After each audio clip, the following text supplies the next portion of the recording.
सुमित्रा की शादी को हुए अभी 5 महीने भी नहीं हुए थे कि उसका पति उसे छोड़कर चला गया था।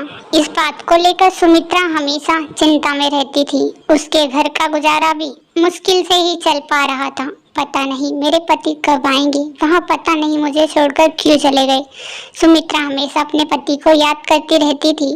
उसी घर में उसकी एक सास भी रहा करती थी। सास हमेशा सुमित्रा को बेटी जैसे माना करती थी। अरे बेटी, तू सुबह से क्यों उठी? मैं काम कर लेती, इतनी जल्दी उठने की क्या जरूरत थी? अरे माँ जी, आप भी मेरी इतनी फिक्र क्यों करते हो? आपको तो पता है ना, मैं घर का सारा काम करने के लिए जल्दी उठती हूँ और आपको इतनी जल्दी उठने की जरूरत नहीं थी। मैं सारा काम संभाल लूंगी, आप वापिस जाइए और लेट जाइए। सच में मैं बेहद ही खुशनसीब हूँ जो मुझे तुम जैसी बहू एक बेटी के रूप में मिली है। सास उसकी तारीफ करते नहीं थकती थी, क्योंकि सुमित्रा अकेली ही काम किया करती थी। वहाँ अपनी सास को एक माँ की तरह समझा करती थी। जब से उसका पति उसे छोड़कर गया था, उसकी माँ भी उसे बेटी की तरह समझती थी और वहाँ भी अपनी सास को माँ की तरह समझती थी। सुमित्रा अकेले ही घर का सारा काम करती थी। सास कहती थी मेरी बहू भी कुछ अजीब ही है, लोगों की बहू तो हमेशा काम के लिए झगड़ती और वहाँ है कि मुझे कुछ करने ही नहीं देती। अरे बेटी, कहाँ है तू? जल्दी आना, मुझे तुझसे जरूरी काम है। यहाँ कहकर सुमित्रा की सास चुप हो जाती है। सुमित्रा के कानों में जैसे ही आवाज पहुँचती है, वह झट से अपनी सास के पास आती है। कहने लगती, क्या हुआ माँ जी, क्या बोल रही हो? कुछ जरूरी काम है क्या? अभी मेरा किचन का काम खत्म नहीं हुआ, इसलिए मैं आपके पास बैठने नहीं आई।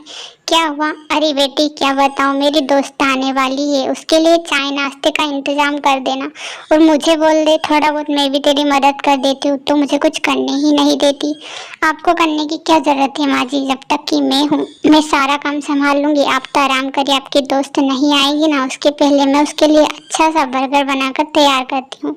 जल्दी से मैं जाती हूँ। वहाँ किचन में चली जाती है। उसे खाने पीने का और खिलाने का बेहद ज्यादा शौक था, इसलिए सुमित्रा हमेशा अच्छा अच्छा चाय नाश्ता अपनी सास के लिए बनाया करती। सुमित्रा को बर्गर बनाने का बेहद ज्यादा शौक था।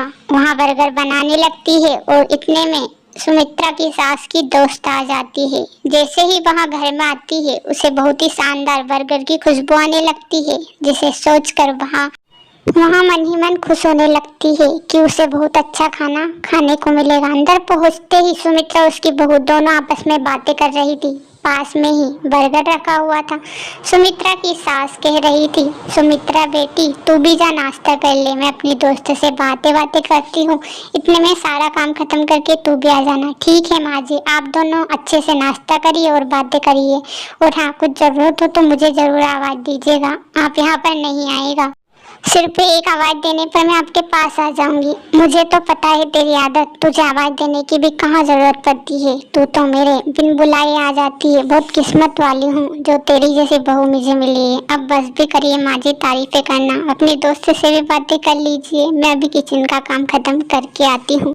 सुमित्रा की सास सुमन अपनी दोस्त के साथ गप्पे लड़ाती है। तभी उसकी दोस्त कहती है, अरे वाह, बहुत अच्छा बर्गर बनाया था तुम्हारी बहू ने, और तुम्हारी बहू कितनी संस्कारी है, ऐसी बहू सबको मिले। मैंने तो आज देखा, हाँ, मैं बहुत किस्मत वाली हूँ जो मुझे ऐसी बहू मिली। तुझे पता है मेरा बेटा तो नालायक था, कभी इतनी मेरी सेवा नहीं की, लेकिन हाँ, ऐसी बहू लाया कि वहाँ मुझे बहुत अच्छे से रखती है, बिल्कुल मेरी बेटी की तरह है वहाँ।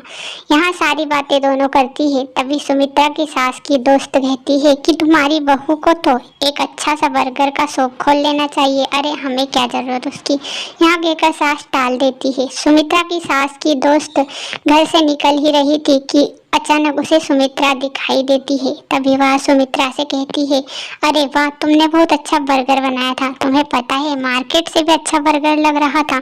अगर तुम इसकी दुकान खोलो ना तो लोग तो उंगलियां चाटते ही रह जाएं। आखिर यह बात याद रखना, कभी भी जरूरत पड़े तो जरूर खोल लेना। हाँ, आपकी बात हमेशा याद रखूंगी। जब भी मुझे पैसों की जरूरत होगी तो मैं बर्गर की दुकान ही डालूंगी। बर्गर की दुकान काफ़ी अच्छी भी चलेगी, लेकिन अभी ज़रूरत नहीं है। ठीक है, तो मैं चलती हूँ, फिर अपना और मेरी दोस्त दोनों का ख्याल रखना। वैसे तुम एक अच्छी बहू ही नहीं, एक समझदार औरत हो। मुझे बात करने पर ही ऐसा लगा। अरे आप भी क्या मेरी तारीफ करती ही जा रही है। आप भी तो अच्छी है, बहुत अच्छी है। आपका स्वभाव भी बहुत ही अच्छा है। और आपने मुझे जो आइडिया दिया है ना, वहाँ तो मुझे हमेशा याद रहेगा। कभी भी मुझे पैसों की जरूरत होगी तो मैं बर्गर का शॉप ही खोलूंगी।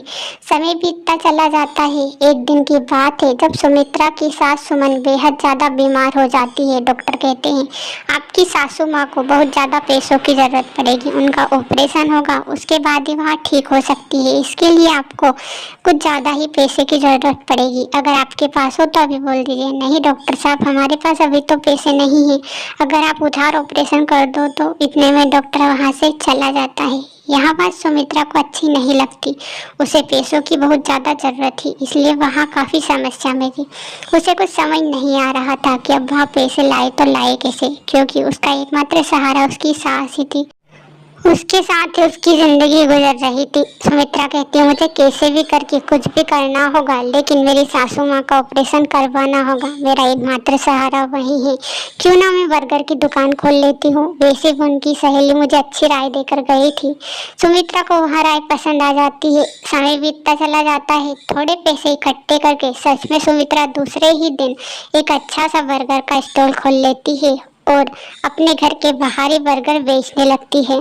सुमित्रा का बर्गर का स्टॉल बेहद ज्यादा खूबसूरत था और उसकी खुशबू भी चारों तरफ फैल रही थी। सुमित्रा बर्गर के लिए जोर जोर से चिल्लाती है, बर्गर ले लो, बर्गर, स्वादिष्ट बर्गर, जो भी मेरा बर्गर खाएगा उंगलियां चाटता ही रह जाएगा।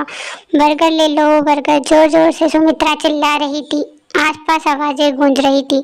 जो भी उस गली से गुजर रहा था उसकी खुशबू से खींचा चला जा रहा था।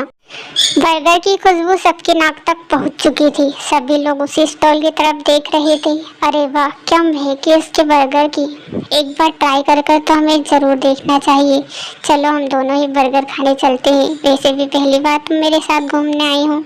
लड़की कहती है ठीक है, जल्दी आओ, मुझे बर्गर अभी के अभी खाना है। ठीक है मेरी जान, अभी तुम्हें अच्छा सा बर्गर खिलाता हूँ। मुझे खुशबू सुनकर तो ऐसा लग रहा है कि बहुत ज़्यादा अच्छा बर्गर है। दोनों स्टॉल के पास आते हैं। उनको और ज़्यादा महक आने लगती है। यहाँ देखकर सुमित्रा भी बहुत ज़्यादा खुश थी, क्योंकि उनके कस्टमर आ चुके थे। सुमित्रा को लगता था कि अब तो मेरे सारे बर्गर बिक जाएंगे। अच्छा हुआ बहन जी, आप मेरे बर्गर लेने आ गई। पहली बार आप आए हो इसलिए फ्री में खाइए, बर्गर खाइए और दोबारा फिर से आइए। मेरे बर्गर ऐसे ही बिकेंगे तो मैं अपनी सास का ऑपरेशन करा सकूंगी। अरे वाह, आपने तो बहुत अच्छा बर्गर का शॉप खोला है। रात होते ही उसके सारे बर्गर बिक जाते हैं। इससे सुमित्रा बेहद ज़्यादा खुश होती है। अरे वाह, आज तो सारे बर्गर बिक चुके हैं। कल से फिर जाऊंगी और बर्गर बेचूंगी। धीरे धीरे करके इतने पैसे जमा कर लूंगी कि मैं अपनी सासू माँ का ऑपरेशन करवा सकूं। थोड़ा ही समय बचा है, लेकिन हाँ, बर्गर की दुकान आज तो अच्छी चली, कल देखती हूँ कैसी चलेगी। कल मुझे और ज़्यादा मेहनत करने की ज़रूरत होगी। दूसरी सुबह होते ही वहाँ फिर बर्गर की दुकान पर जाती है। तभी वहीं पर सुमित्रा की सास की सहेली आकर कहती है, अरे वाह, अच्छा हुआ तुमने बर्गर का दुकान खोल लिया। मुझे तो पता था कि तुम ज़रूर खोलोगी, तुम्हारे बर्गर इतने स्वादिष्ट होते हैं। अच्छा हुआ कि आपने मुझे यहाँ राय दिया। आपका बहुत बहुत धन्यवाद जो आपने मुझे ऐसा राय दिया। आपकी वजह से ही आपकी सहेली की जान बच जाएगी। मैं अपनी सास का ऑपरेशन अच्छे से करा सकूंगी। दोनों ही काफ़ी देर तक बातें करती है और इतने में सुमित्रा की दुकान पर कस्टमर की लाइन लग जाती है। लोगों को उसकी खुशबू उसके तरफ खींचे ही चली जा रही थी। हर कोई उसकी बर्गर के दीवाना हो चुका था। हर रोज उसकी बर्गर की दुकान पर भीड़ इकट्ठा होने लगी। लोग बर्गर खाने लगे। लोग उसका बर्गर एक बार खाता वहाँ दोबारा उसकी दुकान पर जरूर आता। समय बीतता चला गया। उसकी बर्गर की दुकान अच्छी चल गई और पैसे भी इकट्ठा हो गए। वहाँ डॉक्टर के पास गई और कहने लगी, डॉक्टर साहब, मेरे पास पैसे इकट्ठे हो गए हैं। आप जल्दी कीजिए, मेरी सासू माँ का ऑपरेशन करके उनको ठीक कर दीजिएगा। आपकी बहुत ही मेहरबानी होगी। अरे वाह, इतनी जल्दी तुमने कैसे पैसे इकट्ठे कर लिए। खैर जो भी है, लेकिन तुम्हारी सासू माँ को जल्द ठीक कर दिया जाएगा। पैसे आप वहाँ पर जमा कर दीजिए और कल उनका ऑपरेशन कर दिया जाएगा। ठीक है डॉक्टर साहब, आप जल्दी से मेरी सासू माँ को ठीक कर दीजिए। मैं कल ही सारे पैसे जमा करके उनके लाती हूँ। इतने में डॉक्टर वहाँ से चला जाता है और सारे कागज जमा करने लगता है। दूसरे ही दिन डॉक्टर उसकी सास का ऑपरेशन कर देता है। ऑपरेशन सक्सेसफुल हो जाता है। 1 महीना का करीबन समय बीत चुका था। उसकी सास ठीक हो जाती है। जैसे ही वहाँ घर पहुँचती है, माँ जी आप ठीक हो गई, इससे ज़्यादा मुझे क्या चाहिए। मेरा सहारा एक आप ही हो। भले ही पति साथ छोड़कर चला गया हो, लेकिन आप मेरी माँ के समान हो। मेरी ज़िंदगी अब आपके सहारे। मेरी बेटी, तू मेरी बहू नहीं, आज से मेरी बेटी है। मैं फ़र्क नहीं समझूंगी उस नालायक को। तो मैं क्या कहूँ, तेरे साथ उसने अच्छा नहीं किया, लेकिन मैं अपनी सास होने का फर्ज जरूर अदा करूंगी। ठीक है माँ जी, आप मेरी सास नहीं, आज से माँ ही हो। और आपकी कहने पर ही मैं बर्गर का शॉप और भी ज़्यादा आगे बढ़ाऊंगी। अब से मैं ऑनलाइन करना स्टार्ट कर दूंगी। हाँ मेरी बेटी, अब तो अपना नाम रोशन कर। उस नालायक के पीछे ज़िंदगी बिताने से तो अच्छा ही है कि तू अपना नाम कमा।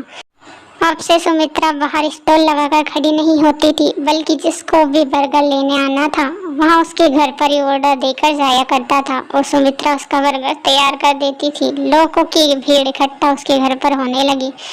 लोग उसके बर्गर की तारीफ करते नहीं थकते थे और उसके बर्गर की सबको लत लग चुकी थी। समय बीतता चला जाता है और सुमित्रा एक दिन सफल बर्गर वाली बन जाती है। कहानी पसंद आए तो चैनल को सब्सक्राइब करके वीडियो को लाइक करना। Thanks for watching.